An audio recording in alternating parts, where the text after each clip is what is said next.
حدثني حرملہ ابن یحییٰ،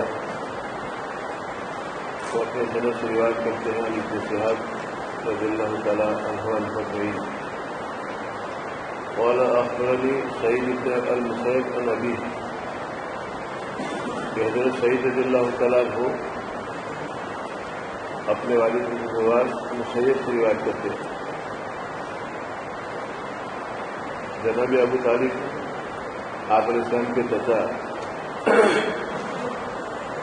موت کے وقت نبی پاک صلی اللہ علیہ وسلم ان کے پاس تشریف لائے،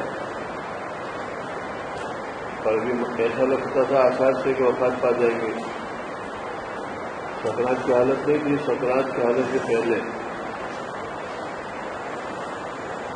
تو ابو جہل عبداللہ ابن ابی امیہ یہ لوگ وہاں بیٹھے ہوئے تھے۔ نبی پاک صلی اللہ علیہ وسلم نے آ کے فرمایا کہ چچا جان قل لا الہ الا اللہ کلمۃ اشہد لک بہا عند اللہ، توحید کا اقرار کر لو اور لا الہ الا اللہ کا کلمہ پڑھ لو، میں اللہ کے یہاں شہادت دوں گا کہ میرے چچا مسلمان ہیں۔ نبی ابو طالب نے نبی پاک صلی اللہ علیہ وسلم کی پوری زندگی خدمت کی، اور مکہ مدینہ میں ان کا اتنا رسوخ تھا جناب ابو طالب کا کہ حضرت نبی پاک علیہ السلام کو کوئی نام نہیں لے سکتا، اور ان کی پرورش میں رہے۔ ان کی صحبت ابو جہل کے ساتھ تھی، عبداللہ ابن ابی امیہ کے ساتھ تھی، یہ کفر کے بڑے بڑے سرداران صنادید کفر و شرک تھے، ان کی صحبت کی وجہ سے جناب ابو طالب کے اندر غلط قسم کی حمیت پیدا ہو گئی۔ تو صحبت کیسے رنگ لاتی ہے؟ صحبت صالح پورا صالح کنت، صحبت طالح پورا طالح کنت۔ آدمی اپنے ہمنشین سے رنگ پکڑتا ہے۔ ابو جہل میں عبداللہ ابن امیہ کے اندر کفر تھا، شرک تھا، کبر تھا اور عناد و تمرد تھا، ان کے اثرات منتقل ہو گئے۔ ایک آدمی گھمنڈی کے ساتھ رہتا ہے، چاہے وہ نماز کا پابند، شریعت کا پابند، لیکن طبیعت میں کبر ہے، اور طبیعت میں کبر کے ساتھ کمن ہے، عجب ہے، خود پسندی ہے، یہ صفات سے منتقل ہوں گے، بہت سنگین صفت ہے۔ حق کو آنے کے لیے سب سے بڑی کوئی رکاوٹ کی جاتی ہے تو غلط حمیت اور کبر حق آنے نہیں دے۔ جیسے پانی جاوے لیکن بیچ میں کسی نے چٹان رکھ دی، رکاوٹ بن جائے۔ ابو جہل کی صحبت، عبداللہ ابن ابی امیہ کی صحبت، اور صحبت میں سر کا خیر پر غلبہ رہتا ہے۔ سر کا غلبہ کس پر رہتا ہے؟ خیر پر۔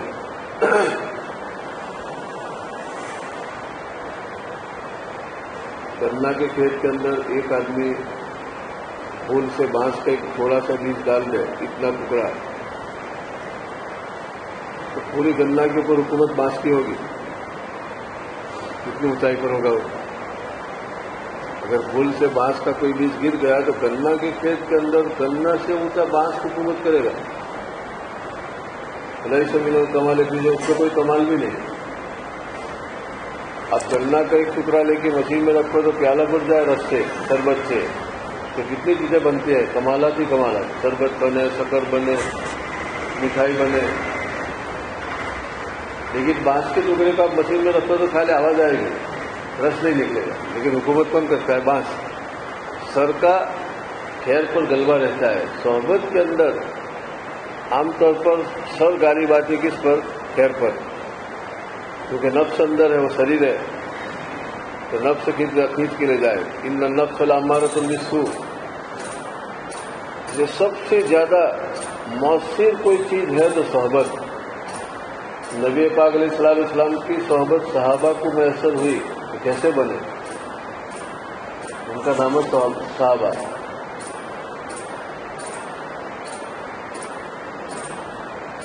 تحکم کلر بوئے بل، تحکم کلر سیر بر بوئے گل، تحکم کلر سیر بر بوئے گل۔ ایک شادی فرماتے کہ پیاز کا ٹکڑا، لہسن کا ٹکڑا پھولوں پہ حکومت کرے، پھولوں پہ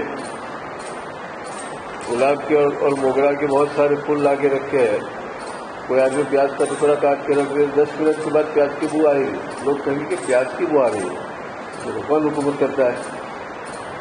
صاحب تم کو نصیب بار ہوئے کو شیخ ساجد نے کتنے حکمت کی بات کی کہ چاہے کتنے پھول ہو لیکن ایک ٹکڑا پیاز کا ہے تو حکومت اس کی ہوگی کہ اللہ کی حکمت سر خیر پر غالب رہتی ہے, اس کے اثرات.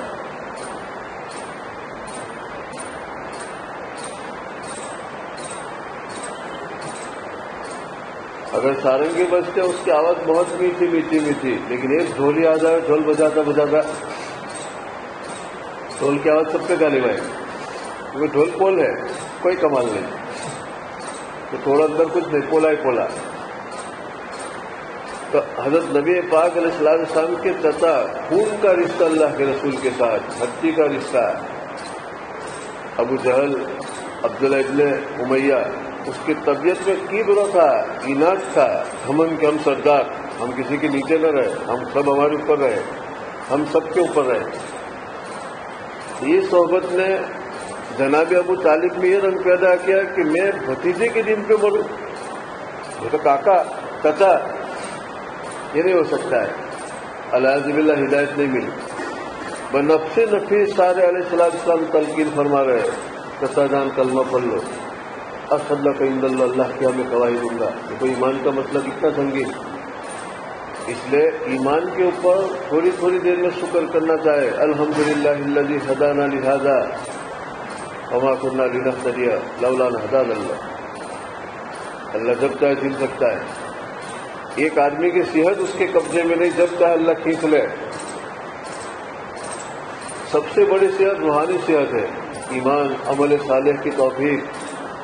یہ صلاحیت جب اللہ سلب کر لے الحمد للہ, اس سے بڑھ کے کوئی عذاب نہیں. ثم قست قلوبهم فهي كالحجارة اشد قسوة. قرآن یہ فرمایا کہ اللہ کی نافرمانی کرتے رہے تو نافرمانی کی پاداش میں اللہ نے اس کو سزا یہ دیا, قبول حق کی صلاحیت سلب کر لی. حق بات قبول کرنے کی صلاحیت اللہ لے لی, اس سے بڑھ کے کوئی عذاب نہیں. اس کا برا نتیجہ مرنے کے بعد پتہ چلے, ابھی نہیں. پھر اللہ دل کیا دیتا ہے جانتے اس کو؟ دوسرا سب سے بڑا عذاب. دوسرا سب سے بڑا عذاب یہ ہے کہ اس کے مال میں, اس کے بدن میں اور اس کی اولاد کے اندر آفت دیتا ہے. یہ بڑا عذاب. تو پھل بھان بھی نہیں جاتا. اس کے بدن میں تندرستی رہے گی, اس کے مال میں کبھی کمی نہیں ہوگی, بڑھے گا, اور اس کی اولاد بھی تندرست. تو اس کو کبھی بیداری ہوتی ہی نہیں کہ میں اللہ سے رجوع کروں. یہ سمجھتا ہے کہ میں تو عند اللہ مقبول, اور آدمی یہ سمجھتے ہیں. اور اللہ جب بھلائی چاہتا ہے تو اس کے بدن میں یا اس کے مال میں یا اس کی فیملی میں کچھ نہ کچھ الجھنیں ڈالتا ہے. تو ہر وقت رضی اللہ, یہ نعمت ہے, مانگے نا, لیکن یہ نعمت ہے. مرنے کے بعد پتہ چلے گا. اور جب اللہ سلب کرنا چاہے تو پھر اس کے بدن میں نہ اس کے گھر میں اور اس کے اولاد میں خوب تندرستی, وہ اسی میں رہتا ہے, گمن میں. دیکھو فرعون کو 350 سال تک سر میں درد بھی نہیں ہوا, حالانکہ اپنے آپ کو اللہ کہتا ہے انا ربکم الاعلی, اونچا رب. یہ ڈرنے کی چیز ہے, دھیر. ان الذین کفروا یتمتعون ویأکلون کما تأکل الانعام والنار مثوی لهم. ان الذین کفروا یتمتعون ویأکلون کما تأکل الانعام. قرآن یہ کہتا ہے کہ اللہ کو نہ ماننے والوں کو میں خوب مزہ دیتا ہوں, مزے کرو. اب مزہ کب ہو؟ جب کہ تندرستی ہو. سونے کی غذا رکھے لیکن طبیعت میں بخار کڑوی لگے گی. یہ داخل میں خارج دو چیزیں ہیں. داخل میں خارج دو چیزیں. ساری نعمتوں کا مدار داخل پر ہے. اگر داخل میں صحت ہے, تندرست ہے, تو خارجی نعمتیں مزہ آئے گی. تو اللہ نے یہ فرمایا کہ میرے نافرمانوں کو میں خوب مزے دوں گا, اور وہ ایسے ایسے کھانے کھائیں گے کما تاکل, 24 گھنٹہ خوردلوز کما تاکل, جیسے جانور. اس کے سوا کوئی دماغ میں چکر نہیں ہوگا. یہ کھاوے وہ کھاوے وہ کھاوے یہ کھاوے چچا کے کریں پیٹو والنار مسول لہم، لیکن قبر میں جاتے دھک دھک کے آگ، ایک دم جاتے جائے دھک دھک کے انگارے سارے نکل جائے، یہ غفلت۔ میں مثال دیتا ہوں کہ پنجرے میں چوہے کے لیے کتنے انتظام، گھی والی روٹی، برفی کا ٹکڑا، گرم بجیا، تیکھا بجیا، اور جانے کا کتنا آسان اندر، اب چوہا بہت آسانی سے اندر جاتا ہے، برفی کھاتا ہے، تیکھا بجیا کرتا ہے، میٹھا تیکھا منہ کرتا ہے، گھی والی روٹی کھاتا ہے دیسی گھی، اور پھر یوں بھی کرے گا مجھ پہ ہاتھ۔ اب وہ بیچارہ غفلت میں اتنا ہے کہ وہ سمجھتا ہے کہ میری جیسا کوئی مزے میں نہیں، اور یہ بیچارے باہر جتنے چوہے گھومتے ہیں ان کو ٹکڑا روٹی بھی نہیں ملتی، بیچارے کیسے کنگال ہے۔ لیکن ان کو یہ معلوم نہیں کہ پنجرے کے باہر کوئی گندا لے کے تیار ہے، بچے نکلتے بھیجا نکالیں گے، یہ بھال نہیں ہے۔ انما ان الذین کفروا یتمتعون ویأکلون کما تأکل الانعام والنار مثوی لہم، وہ مزے اڑا رہے ہیں، کھا رہے ہیں جانور کی طرح، کہ ان کو بھان نہیں کہ مرتی آگ کے انگارے، مرتی آگ کے جیسے باہر نکلتے چوہا ڈنڈا کھائے گا، لیکن اپنے طور پر سمجھتا ہے کہ میری جیسی مزہ کسی کو نہیں، میں جو تیکھا کھا سکتا ہوں، میٹھا کھا سکتا ہوں، مجھ پہ ہاتھ مار سکتا ہوں، گھی والے روٹی کھاتا ہوں، والنار مثوی لہم، لیکن ڈھک ڈھک سے آگ اس کا ٹھکانا ہے۔ قرآن نے کہا، قرآن کو سمجھ کے پڑھو، اب اتنی عمر کے بعد بھی نہیں سمجھو گے تو کب پڑھو گے، کب سمجھو گے؟ 40 سال کے بعد تو تمہارے کان بھی جواب دے دیں گے، ناک بھی جواب دے دے گی، سمجھنے کی عمر تو یہ ہے۔ سب سے قیمتی وقت یہ عمر کا، یہ تمہاری جو عمر ہے اس سے قیمتی کوئی وقت نہیں، اس سے قیمتی کوئی وقت نہیں، اور جتنی چیز قیمتی ہوتی ہے اس سے قیمتی چیز خریدنی چاہیے۔ ایک آدمی کے پاس سونے چاندی ہے، ڈائمنڈ ہے، تو اس سے آدمی تاج نہ خریدے، بازار میں جا کے تاج کے مل سے اس سے قیمتی چیز خریدے۔ کہ اس عمر کے اندر اعلیٰ سے اعلیٰ صفات پیدا کرے، اور قرآن حدیث سے اونچا کوئی علم نہیں، یہ عمر میں جو اس کو حاصل کرے، ان کے سوا تو کچرا ہے، ان کے سوا سب کچرے، حقائق نہیں، جھوٹ کی تہبتیں تھپیاں، جھوٹ کی تھپیاں، اس عمر میں اس کی صفات پیدا کرے، یہ قیمتی عمر ہے، بس چند دن کے لیے ہے، پھر اندھیری رات، 7 دن کی چاندنی، پھر اندھیری رات۔ تو جناب ابو طالب، ابو لہب، ابو عبداللہ ابن ابی اور بڑے بڑے کفر اور شرک کے شنادید کی صحبت میں رہے، اثر پڑا۔ آپ علیہ السلام نے فرمایا کہ چچا کلمہ پڑھو، اللہ کے ہاں میں گواہی دوں گا۔ اس وقت ابو جہل کا عبداللہ ابن امیہ تھا، کہا کہ ابو طالب اور ترغب عن ملت عبد المطلب، عبد المطلب کا دھرم چھوڑ دو گے، یعنی کفر و شرک کو چھوڑ دو گے، بت پرستی کو بھتیجے کے کہنے پر نبی پاک صلی اللہ علیہ وسلم بےہم کلمہ پیش کرتے رہے، مسلسل کلمہ پیش کرتے رہے۔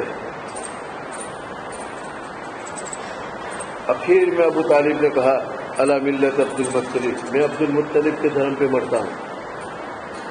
نہ شریعت نفس نفیس تلقین کرے کلمے کی، حضرت نبی پاک علیہ السلام آ کے، ابھی کوئی آدمی مر رہا ہو اور وقت کا کوئی بہت بڑا بزرگ آ کے تلقین کرے کلمے کی تو وہ خوش ہوتا ہے، ان کے خاندان والے۔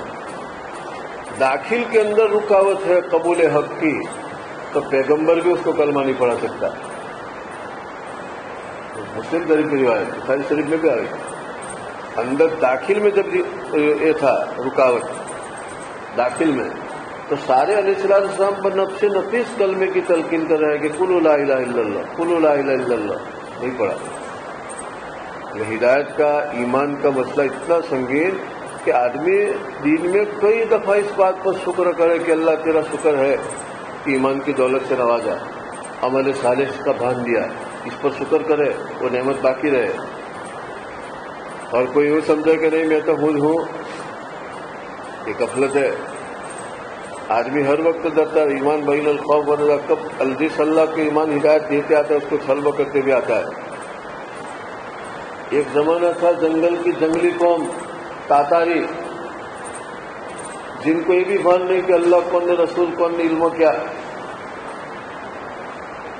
جب مسلمان اپنی صلاحیت مسکب کر چکے تو ان لوگوں نے حملہ کیا. مورخ لکھتا ہے کہ مسجد کے اندر ایک تاتاری عورت آتی تھی اور کیسا رعب، یوں کہا خبردار کوئی نکلے تو گردن جھکا دو، اور وہ قتل کرتی تھی سب کو.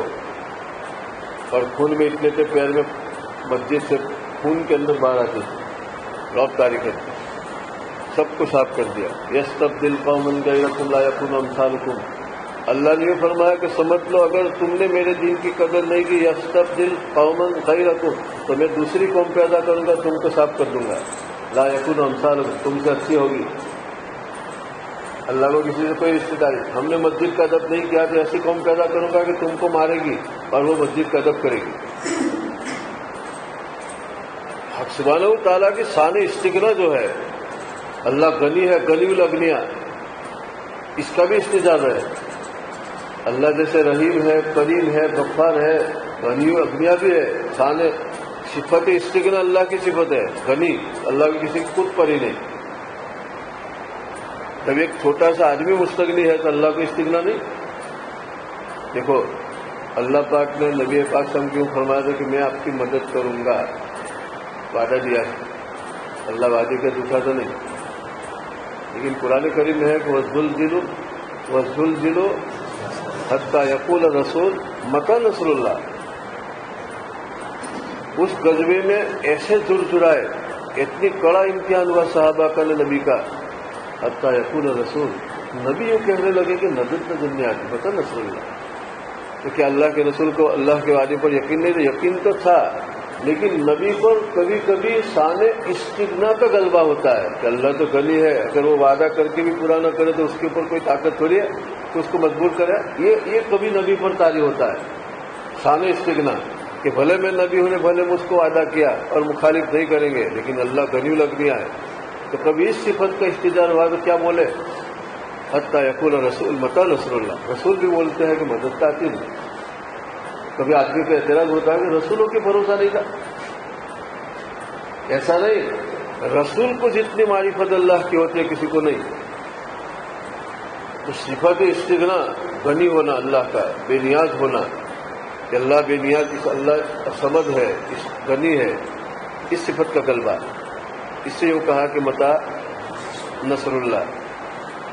تو آپ علیہ السلام سامنے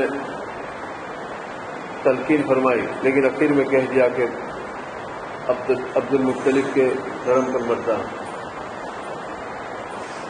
آپ علیہ السلام نے فرمایا کہ اللہ کی قسم جناب ابو طالب کے لیے میں اللہ سے معافی مانگوں گا. اس وقت کافر کے لیے استغفار سے روکا نہیں تھا اللہ نے. حضرت نبی پاک علیہ السلام کی زندگی بھر جناب ابو طالب نے پرورش کی، اور نبی احسان فراموش نہیں ہوتا، ہمیشہ یاد رہے. جناب ابو طالب نے زندگی بھر نبی پاک علیہ السلام کی پرورش کی، تو آپ علیہ السلام پر یہ وزن تھا کہ ان کا تو احسان ہے، اور نبی کبھی احسان فراموش نہیں ہوتا. دیکھو پیغمبر کی سنتوں میں سب سے باطنی عظیم سنت یہ ہے کہ احسان فراموش نہیں ہوتے. یہ سنت اپنانی، مسواک کرنا بھی سنت ہے اور بہت سی سنتیں ہیں، لیکن صفات جو ہے پیغمبر کے وہ اصل سنت ہوتی ہے. تو نبی پاک سے کبھی احسان فراموش نہیں، اللہ کے رسول کبھی احسان فراموش نہیں. ایک بڑھیا نے پانی پلا دیا تھا اور موجودہ میں جتنا پانی دیا اتنا ڈبل پانی ہو گیا. کبھی کبھی آپ نے سب وہاں سے گزرتے کیوں کہتے ہیں کہ اس بستی پر حملہ نہیں کرنا. اس بستی کے ایک بڑھیا کا مجھ پر احسان ہے، اس بستی کا ایک بڑھیا کا مجھ پر احسان ہے. اب ہم کتنوں لوگوں کے احسان بھول جاتے ہیں قدم قدم پہ، اور پھر سیرت کے جلسے کرتے ہیں. اور اس سے بھی وہ کہتے ہیں کہ قدم قدم کا احسان فراموش، قدم قدم پر احسان فراموشی نے سیرت کے جلسے. فرشتے بھی وہ کہتے ہیں کہ گھیر گئے ہو گھیر گئے.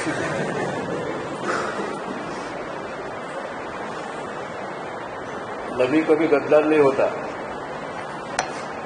آج تک کسی نبی نے غدر نہیں کیا. غدر وفاسیات، احسان شناسی، وفاداری، یہ پیغمبرانہ صفات.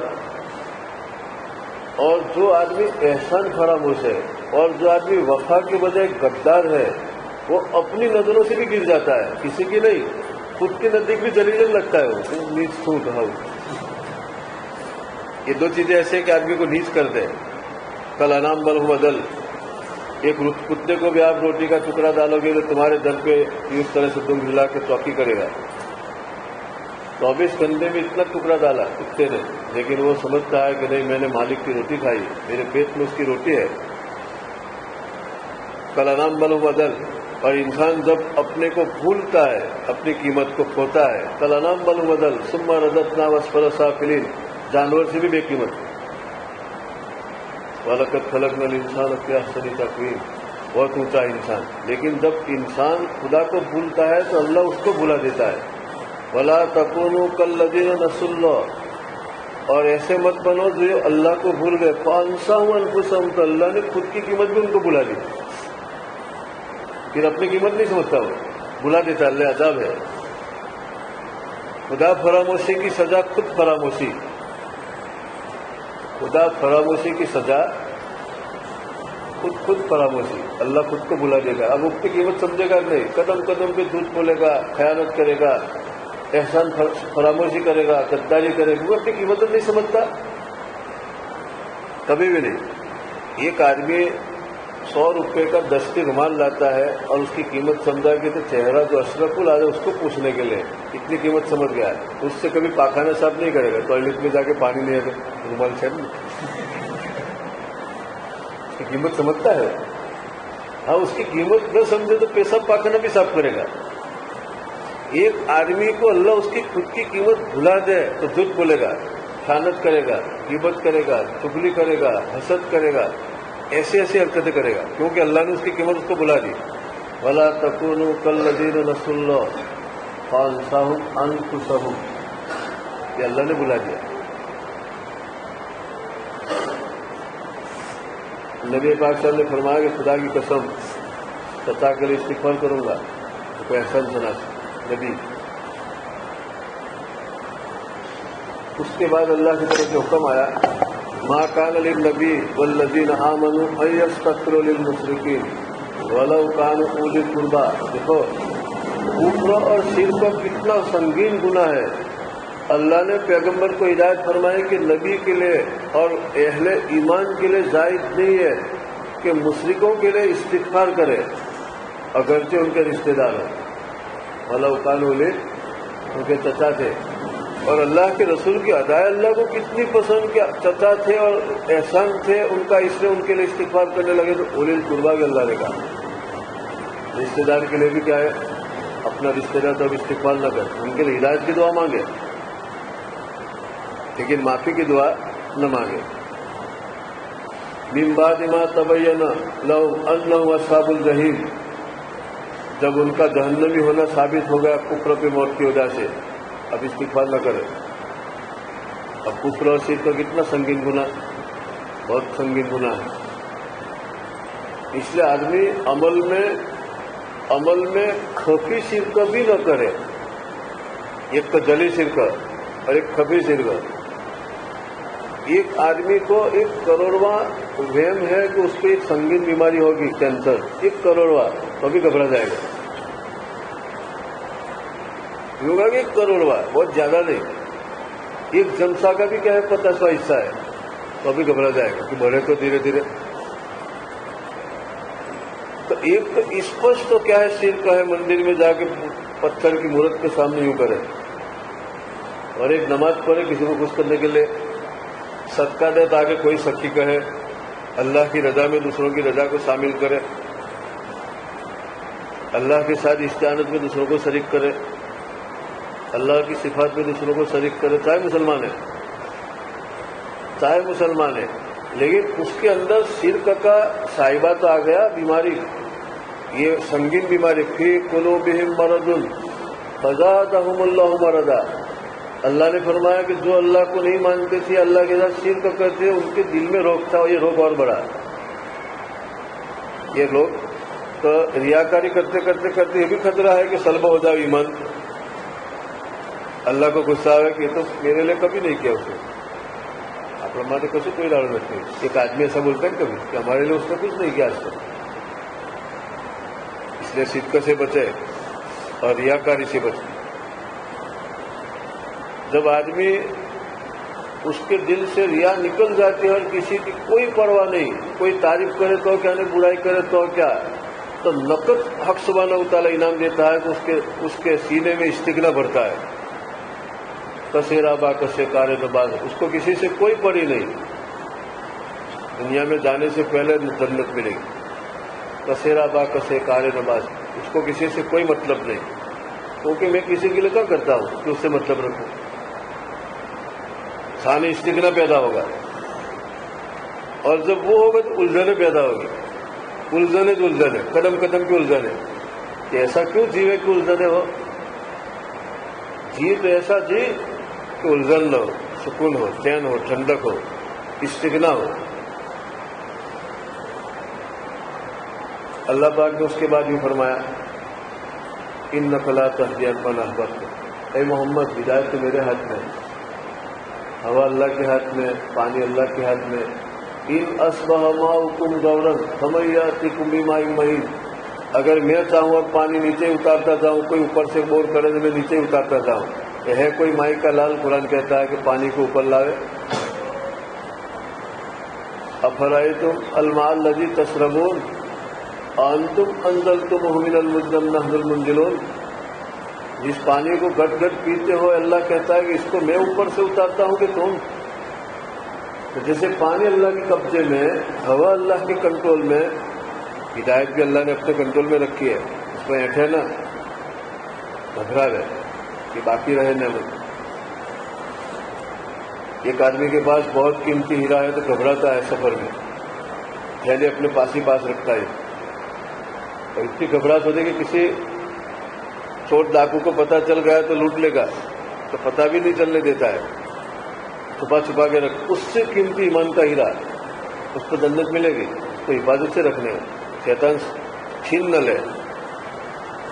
ہر وقت شیطان اس چکر میں ہے کہ کب موقع ملے اور یہ قیمتی ہیرا لے لوں، بس ہمارے پیچھے لگا دیا. اس لیے اللہ نے فرمایا ولا تتبعوا خطوات الشیطان، ولا تتبعوا خطوات الشیطان فإن الشیطان عدو لکم، شیطان کے پیچھے مت چلنا، وہ تمہارا دشمن ہے، وہ تم کو غفلت میں لے کے وہ ہیرا لے لے گا، مرنے سے پہلے لے لے گا. مرنے سے پہلے شیخ رومی علیہ الرحمٰن نے لکھا ہے کہ ایک آدمی قربانی کا بکرا لے کے جا رہا ہے، قربانی کا بکرا جنگل میں، اور بہت لمبا رسہ باندھا تھا، 100 فیٹ کا رسہ، کبھی کندھے پر رسہ اور پیچھے بکرا، اور دھیرے دھیرے چلے، چلتا چلتا آہستہ آہستہ بکرا پیچھے آوے اور وہ چلتا ہی رہا. بکرے کو باندھا ہے 100 فیٹ سے بھی زیادہ لمبی رسی، کندھے پر رسی ہے، اور پیچھے دھیمے دھیمے بکرا چلتا چلتا آ رہا ہے قربانی کا. راستے میں ایک جگہ کے اوپر گھاٹی میں بھوکے چور چھپے تھے، ڈاکو. انہوں نے دیکھ لیا کہ کوئی بڑے میاں بکرا لے کے آتے ہیں، تو اور چھپ گئے اندر تاکہ نظر نہ پڑے. جب بڑے میاں چلتے چلتے آگے نکل گئے تو رسی تو بہت لمبی تھی، 200-300 فیٹ کی، اور بکرا پیچھے پیچھے آ رہا تو اس طرح چل رہا ہے کہ بکرا پیچھے آ رہا ہے. ڈاکو نکلا اور آہستہ سے رسہ کاٹ کے بکرا لے کے چلے گئے پارٹی کرنے، اور یہ چل رہا ہے. چلتے چلتے گھر پہ آیا، پیچھے دیکھا بکروں کے، بہت پریشان، بہت پریشانی کہانی ہے. اب وہ تھوڑی تھوڑی دیر میں وہ دیکھتے رہتا ہے، تھوڑی تھوڑی دیر میں تو بکرا گھر سلامت آتا، لیکن اس نے ایک دفعہ رسی سے باندھنے کے بعد فکرت نہیں کی، بس چلتا ہی رہا. تو تھوڑی تھوڑی میں دیکھتے رہتے تو بکرا سلامت گھر تک آتا ہے، لیکن دھیان نہیں دیا تو کوئی کاٹ کے لے گیا. اسی طرح ایمان جو ہے شیطان تاک میں لگایا کہ غفلت میں پڑے تو میں لے لوں، اس کو ایسے جملہ بلوا دوں محفل کے اندر کہ کفریہ کلمہ ہو، اس کو پتہ بھی نہ چلے، اور کٹ سے میں ایمان لے کے بھاگو، چاہے اپنے آپ کو مسلمان سمجھتا ہے. یہ غفلت جو ہے وہ شیطان کو موقع دیتی ایمان لے لینے کا. اس لیے تبلیغ والے کہتے ہیں کہ بھائی فجر اثر کے بعد تعلیم میں بیٹھو، عشاء کے بعد تعلیم میں بیٹھو. یہ کیا تھوڑی تھوڑی دوسرا ہے بکرو پاسل سے کیا تھوڑی بیٹھو، ذرا دین کی بات ہوگی، ایمان کی بات ہوگی. تو کبھی ہفتے میں ایک دفعہ بیٹھ گئے بات سننے کے لیے. ابلیس مومن ساتھ صحابہ فرماتے تھے بیٹھو ذرا ایمان تازہ کر لو، یہ ایمان سلامت رہے گا. اس کی فکر کرنی پڑتی ہے. انک لا تہدی من احببت، اللہ نے فرمایا کہ اے محمد تو جس کو چاہے ہدایت نہیں دیتا ہے، ولکن اللہ یہدی من یشاء، لیکن اللہ جس کو چاہے ہدایت. اور وہ کتنا سیانہ جانتا شیطان. وہ پھر بکرا تلاش کرنے کے لیے نکلا ہے. کون اس کا بکرا کرنا؟ وہ بکرا تلاش کرنے نکلا. اب 10 درہم کا بکرا تھا. تو وہی ڈاکو نے دیکھا تو کنویں کے اوپر بیٹھ گئے پیاسے بن کے.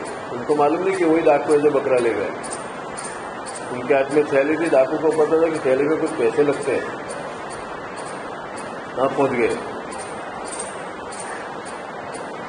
ان ڈاکوں نے کہا کہ بہت پیاس لگی ہے لیکن کنویں میں چڑھتے اترتے نہیں آتا ہے، پانی پینا ہے، کوئی ہم کو نیچے سے پانی لا دے تو ہم اس کو 50 چاندی کے سکے دیں گے درہم.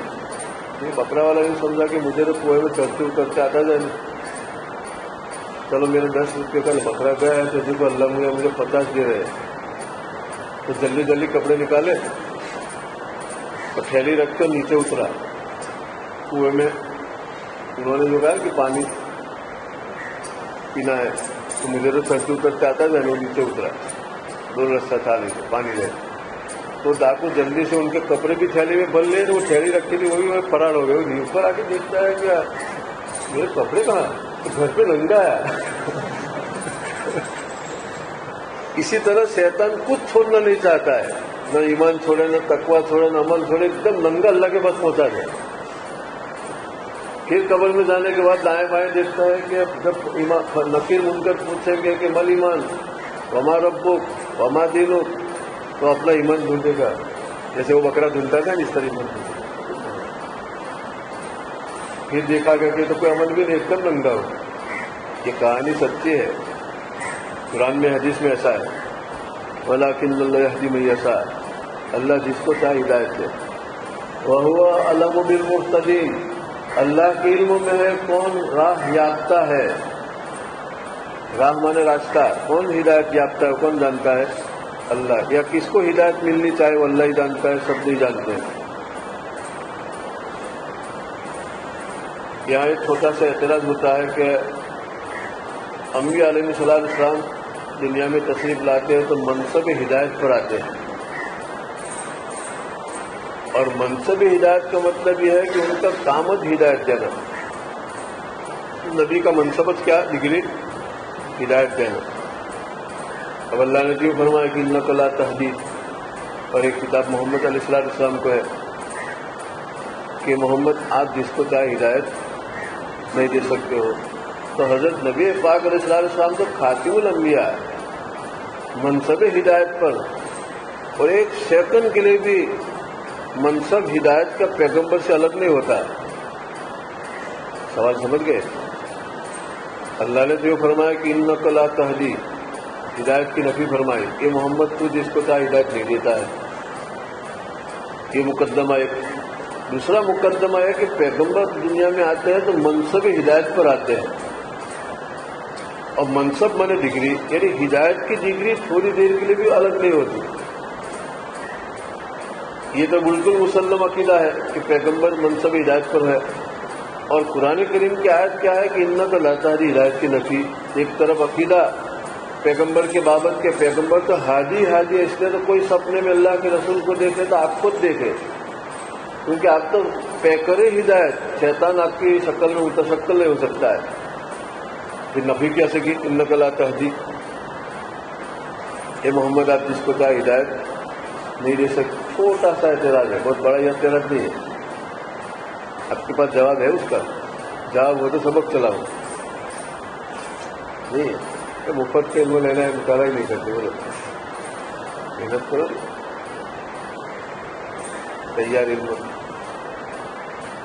مفتی محمود صاحب ایک دفعہ تشریف لائے تھے یہاں، میں بھی تھا، بہت سارے علماء کرام بھی آئے تھے، محمد الحمدان صاحب رحمۃ اللہ علیہ وفات پاتے وہ بھی تھے، غالباً انہوں نے کسی نے سوال کوئی بات کے بعد جماعت اسلامی کے بابت کوئی سوال کیا، صاحب نے وہ کہا کہ مطالعہ کرو، کیا کہا مفت کا علم ڈھونڈتے ہو، ایسا کہا کہ مطالعہ کرو، مطالعہ تم تو مفت کا علم ڈھونڈتے ہو، محنت کرنی نہیں پوچھ لیں گے۔ ایک آدمی کو خود کو بریانی بنانے تکلیف ہوتی ہے، کون مٹن لاوے، مسالہ لاوے، پیاز لاوے، کاٹے تو آنکھوں سے پانی نکلے اور دھواں برداشت کرنے کا تیار لے لو 30 روپے والی، محنت نہیں کری، محنت کرو گے، جواب نہیں دیا۔ وہاں عبد الحمدان صاحب رحمۃ اللہ نے غالباً سوال کیا، کہا کہ 2-3 سوال کیے، ایک سوال تو یہ کہ ارے حضرت یہ مفتیان جہاد کا فتویٰ کیوں نہیں دیتے کہ آپ کو شوق ہے تو انتظار کیوں کرتے ہو فتوے کا، بہت سے کاموں میں فتوے کا انتظار کرتے ہو، بہت سے مسئلے زندگی میں بغیر پوچھے کر لیتے ہو، یہ بھی ایک مسئلہ کر لو بغیر پوچھے، جب تک مسئلہ پوچھو وہاں تک ابھی اسپرٹ نہیں ہے، بس کھا پی کے آرام کرو، نماز پڑھو۔ خیر، تو نبی پاک علیہ السلام سے ہدایت کی نفی فرمائی، انک لا تہدی من احببت، اور دوسری طرف عقیدہ یہ ہے کہ پیغمبر منصب ہدایت پر، ہدایت اس سے منفک ہوتی نہیں۔ اس کے لوگوں نے بہت سارے جوابات دیے، میں یوں جواب دیتا ہوں، بہت سارے جوابات ہیں ڈھیر، لیکن ایک سادہ جواب کہ یہاں جو نفی فرمائی لا تہدی، یہ قابلیت کے اعتبار سے ہے، فاعلیت کے اعتبار سے نہیں۔ مثال دو، سورج طلوع ہو گیا، اب فاعلیت قابلیت بھی آپ کو سمجھانی پڑے گی، یہ سورج طلوع ہوا، اب سورج طلوع ہوا تو سورج کا منصب جو افسانی، روشن کرنا دنیا کو، جو مانے روشنی، افسانی مانے پھیلانا، یہ ان کا منصب کیا ہے، جو افسانی۔ یہ جو افسانی ایک سیکنڈ کے لیے بھی اس سے الگ نہیں، یہ غروب ہوتا ہے تو ایسا نہیں کہ اندھیر ہو گیا، اس کے ساتھ روشنی تو ہے لیکن وہ پردے میں آ گیا، امریکہ میں چلا گیا، ابھی امریکہ میں رات ہے، انڈیا میں دن ہے کیونکہ یہاں آیا، اب شام کے وقت امریکہ میں دن ہو گیا، نہیں اندھیرا ہو گیا، یوں گھومتا ہے، یہ کبھی یہاں ہے تو انڈیا ہے، یہ امریکہ ہے، یا انڈیا میں اندھیرا ہے، اب یہاں اندھیرا امریکہ۔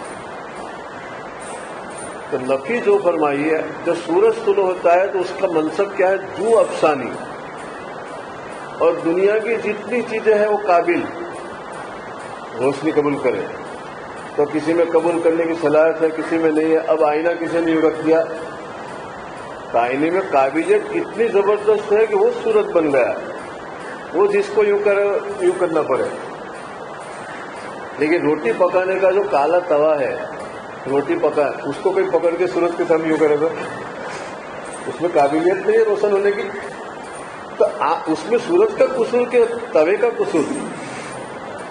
تو ابو جہل ہے، عتبہ ہے، شیبہ ہے، جناب ابو طالب، یہ سب کیا ہے، روٹی پکانے کے کالے بلیک توے، اور آپ علیہ السلام آفتاب نبوت، اور ابوبکر صدیق کے حضرت عمر ہے وہ تو آئینہ۔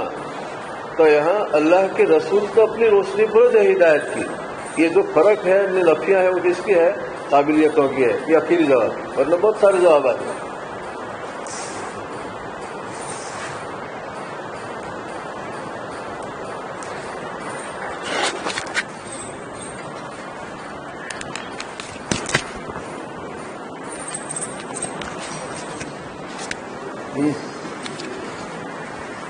اپنے کو مجھے سنا نہ تھا۔